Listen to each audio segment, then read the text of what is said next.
Assalamualaikum warahmatullahi wabarakatuh. Perkenalkan, saya Eva Cynthia dari kelas MA.21 B01. Di sini saya akan memenuhi tugas ujian tengah semester yang diberikan oleh Bapak Purwanto dalam mata kuliah Manajemen Risiko di Universitas Pelita Bangsa.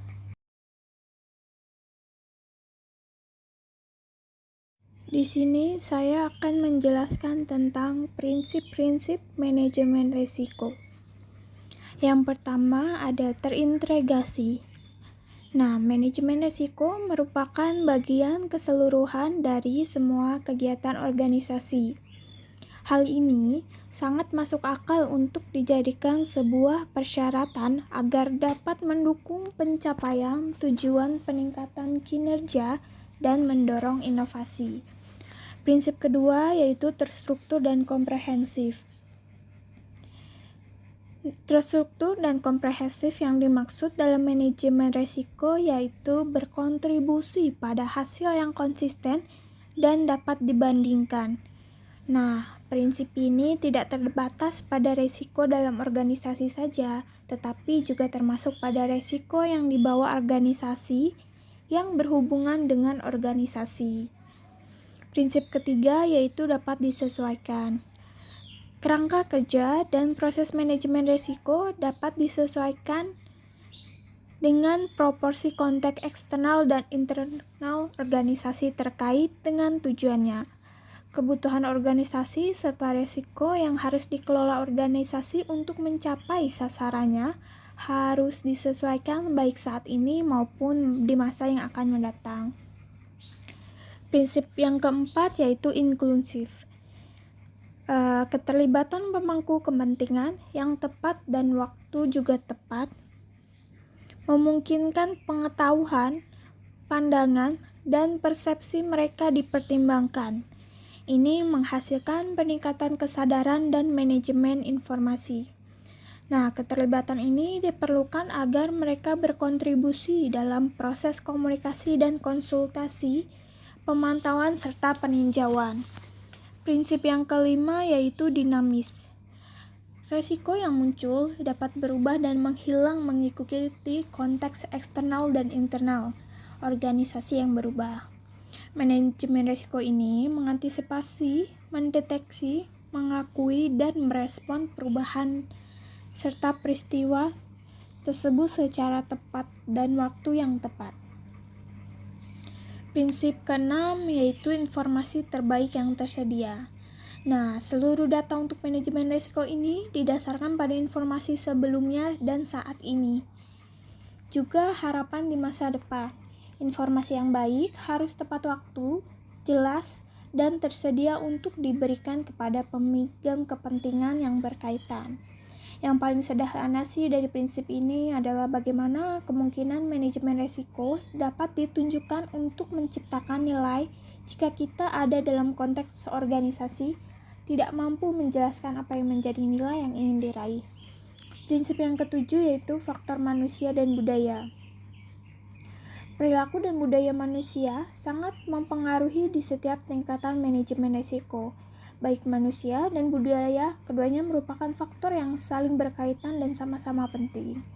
Budaya organisasi atau risk culture menjadi penting karena berhubungan dengan pelaksanaan tugas organisasi. Nah, tentunya peran pemimpin di sini sangat penting juga karena harus memberi contoh dan juga motivasi seluruh komponen yang ada di dalam organisasi. Prinsip yang terakhir yaitu peningkatan berkelanjutan.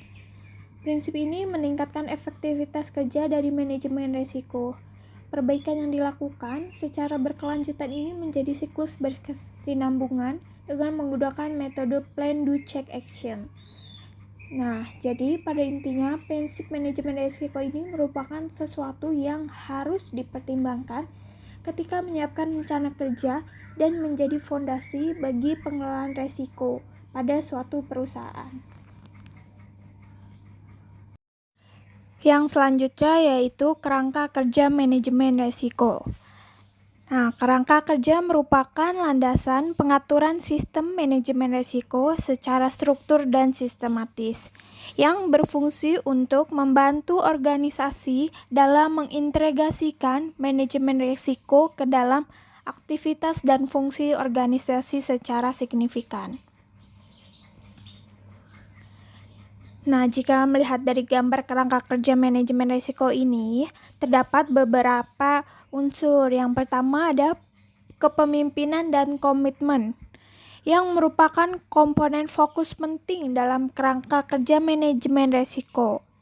Nah, kepemimpinan itu adalah sebuah kemampuan atau kekuatan dalam diri seorang untuk mempengaruhi orang lain dengan tujuan organisasi. Sedangkan komitmen merupakan suatu bentuk kewajiban yang meningkatkan seorang dengan sesuatu, baik itu diri sendiri maupun orang lain, tindakan tertentu atau hal tertentu. Kerangka yang kedua yaitu integrasi. Berasal dari kata integration dalam bahasa Inggris yang berarti penggabungan atau pembauran menjadi satu kesatuan yang utuh. Nah, integrasi dalam manajemen risiko berarti manajemen risiko menyatu sebagai satu kesatuan dalam suatu organisasi.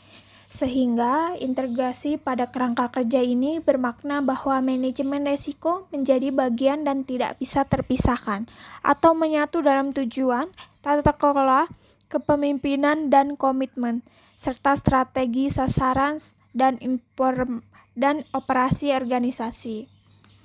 Kerangka yang ketiga yaitu desain. Dalam suatu perencanaan atau perancangan yang dilakukan sebelum pembuatan suatu objek, sistem, komponen atau struktur, desain adalah kerangka kerja manajemen risiko mencakup beberapa hal, yaitu pemahaman organisasi dan konteksnya, penegasan komitmen manajemen risiko, penetapan peran, kewenangan, tanggung jawab dan akuntabilitas, serta alokasi sumber daya dan penyiapan komunikasi dan konsultasi. Kerangka keempat yaitu implementasi atau pelaksanaan dalam kerangka kerja manajemen risiko dilaksanakan setelah desain manajemen risiko dibuat dan ditetapkan. Nah, jika desain manajemen risiko diimplementasikan dengan baik, maka kerangka kerja manajemen risiko dapat memastikan proses manajemen risiko menjadi bagian dari semua kegiatan dalam organisasi atau perusahaan. Kerangka yang kelima yaitu evaluasi. Evaluasi adalah suatu proses untuk mengukur atau menilai apakah suatu program atau kegiatan yang dilaksanakan sesuai dengan perencanaan atau tujuan yang diinginkan. Nah, evaluasi dalam kerangka manajemen risiko ini dilakukan untuk mengukur kerangka kerja manajemen risiko secara berkala terhadap tujuan, rencana implementasi, indikator, dan perilaku yang diharapkan sesuai dengan tujuan organisasi atau perusahaan. Kerangka yang terakhir yaitu perbaikan dalam kerangka kerja manajemen risiko yang terdiri dari adaptasi dan perbaikan sinambung. Adaptasi yaitu menyesuaikan diri dengan lingkungan. Suatu organisasi dapat beradaptasi dengan melihat perubahan baik lingkungan internal maupun eksternal yang ada di organisasi tersebut. Lalu untuk membuat perbaikan sesuai dengan perubahan lingkungan yang ada untuk mencapai tujuan organisasi. Perbaikan sinambung adalah perbaikan yang dilakukan secara terus-menerus, sehingga perbaikan sinambung akan senantiasa dilakukan manakala terjadi kesenjangan atau ketidaksesuaian untuk meningkatkan pengelolaan risiko pada organisasi atau perusahaan. Proses manajemen risiko. Proses manajemen risiko termasuk bagian penting dari kerangka kerja yang dibangun. Nah, proses ini terdiri dari 3, yaitu penetapan konteks, penilaian risiko, dan penanganan risiko. Tujuan proses ini dipakai untuk identifikasi organisasi, lingkungan, kepentingan, dan kepentingan kriteria risiko. Nah, proses manajemen risiko yang pertama yaitu penetapan konteks. Manajemen resiko ini berhubungan dengan strategi, tujuan, ruang lingkup yang berhubungan dengan proses pengelolaan resiko perusahaan. Proses ini juga berkaitan dengan permasalahan yang dikelola perusahaan seperti eksternal, internal lingkungan perusahaan, dan kriteria resiko. Proses yang kedua yaitu penilaian resiko. Penilaian resiko bertujuan untuk identifikasi resiko yang mempengaruhi pencapaian organisasi atau perusahaan. Nah, cara identifikasi resiko ini membuat daftar dan pengukuran tingkat resiko. Setelah diidentifikasi, hasil pengukuran status resiko akan menunjukkan peta, gambaran, dan tingkatan.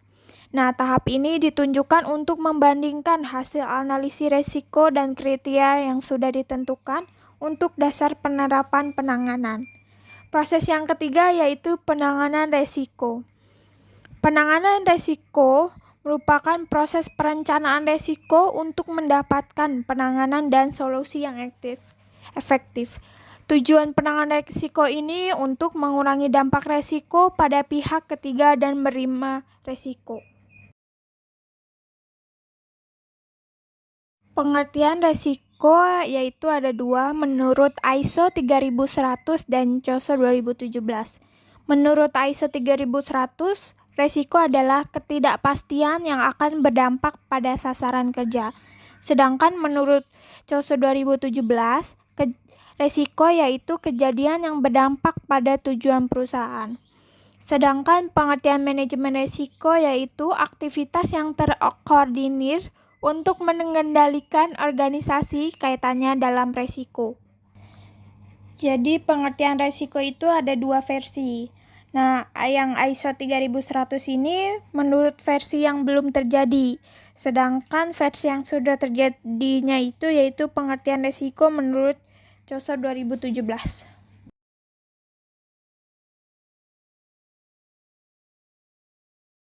Selanjutnya yaitu pengertian risk appetite. Risk appetite didefinisikan sebagai jenis dan tingkat resiko yang dapat diterima perusahaan dalam upaya mewujudkan sasaran-sasaran perusahaan, baik yang tertuang dalam kontrak manajemen maupun rencana kerja dan anggaran perusahaan atau RKAP. Sedangkan pengertian risk tolerance merujuk pada tingkat toleransi tertinggi dan atau terendah terhadap besaran deviasi dari berbagai ukuran yang tertuang di dalam rencana kerja dan anggaran perusahaan. Tingkat toleransi ini dijabarkan dalam bentuk metrik ekspor resiko atau risk exposure metric dan kriteria resiko atau risk criteria.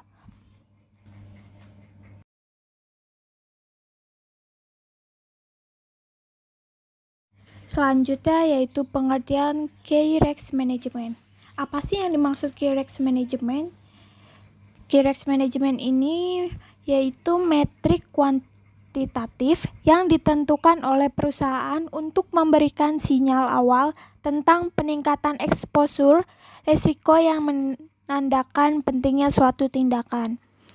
Nah, indikator tersebut dapat digunakan untuk mengidentifikasi tren yang terkait dengan peningkatan risiko dan memberikan konteks yang tepat. Sehingga rencana perbaikan atau penilaian risiko terkait bisa dimulai secara proaktif. KRI dapat menyediakan data yang diperlukan perusahaan untuk membuat respon yang tepat waktu dan efektif. Selanjutnya pengertian identifikasi risiko. Identifikasi risiko merupakan suatu proses yang secara sistematis dan terus-menerus dilakukan untuk mengidentifikasi kemungkinan timbulnya risiko atau kerugian terhadap kekayaan, hutang, dan personil perusahaan.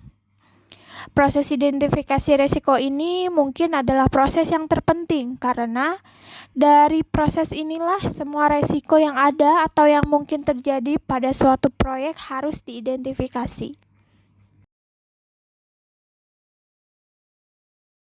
Selanjutnya yaitu analisa risiko. Nah, analisa risiko yang dimaksud adalah proses untuk memahami sifat risiko dan menentukan tingkat risiko. Kegiatan utama dapat dilakukan pada tahap ini adalah memberi nilai pada resiko agar dapat ditimbang tingkatnya. Kuantifikasi resiko ini dilakukan dengan menyatakan dua dimensi resiko, yaitu kemungkinan dan dampak, dalam bentuk angka yang dapat diperbandingkan. Selanjutnya, pengertian evaluasi resiko. Yang dimaksud evaluasi resiko adalah untuk membantu proses pengambilan keputusan berdasarkan hasil analisis resiko. Evaluasi resiko merupakan proses pembandingan antara level resiko yang ditemukan selama proses analisis dengan kriteria resiko yang ditetapkan sebelumnya.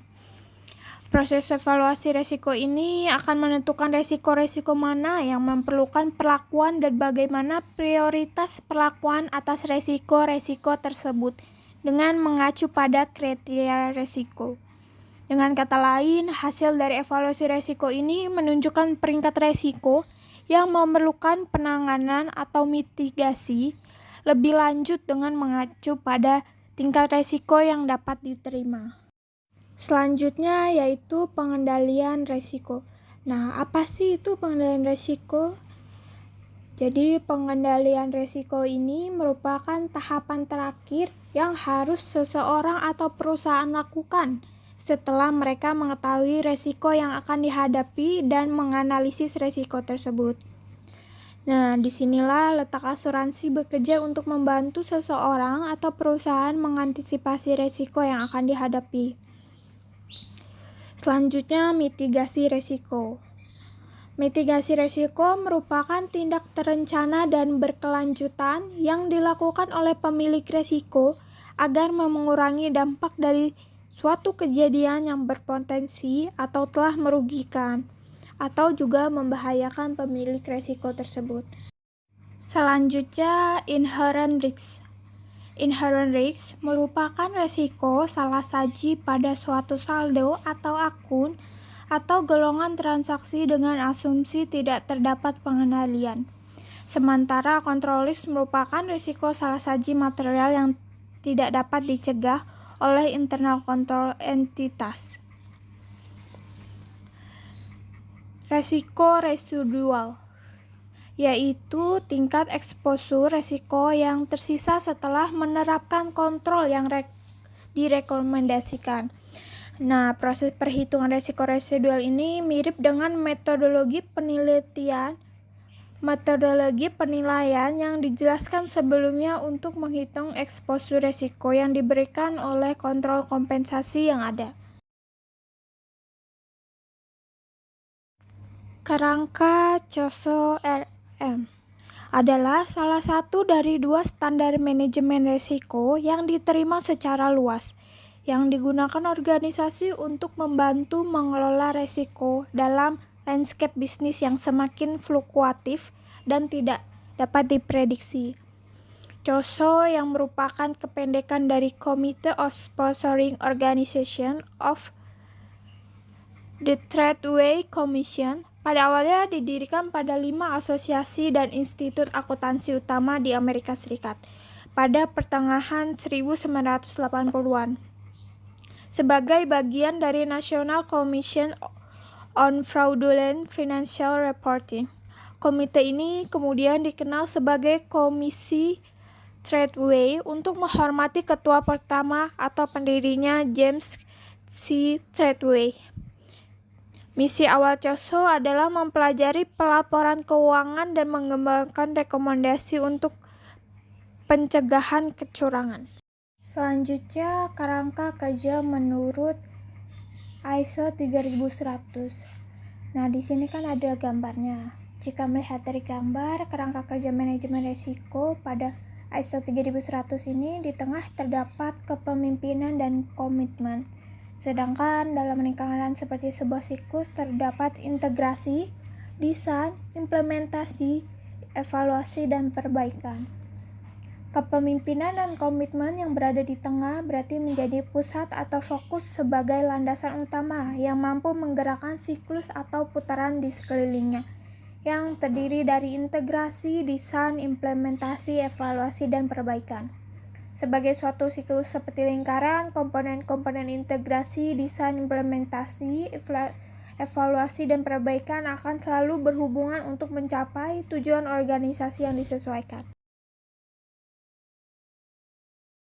Selanjutnya yaitu pengertian resiko negatif dan resiko positif. Resiko negatif ini merupakan peluang suatu kejadian dapat berpotensi menurunkan keberhasilan dari pencapaian tujuan organisasi. Sementara resiko positif merupakan konsep baru. Peluang kejadian akan memberikan peluang untuk meningkatkan keberhasilan pencapaian tujuan organisasi.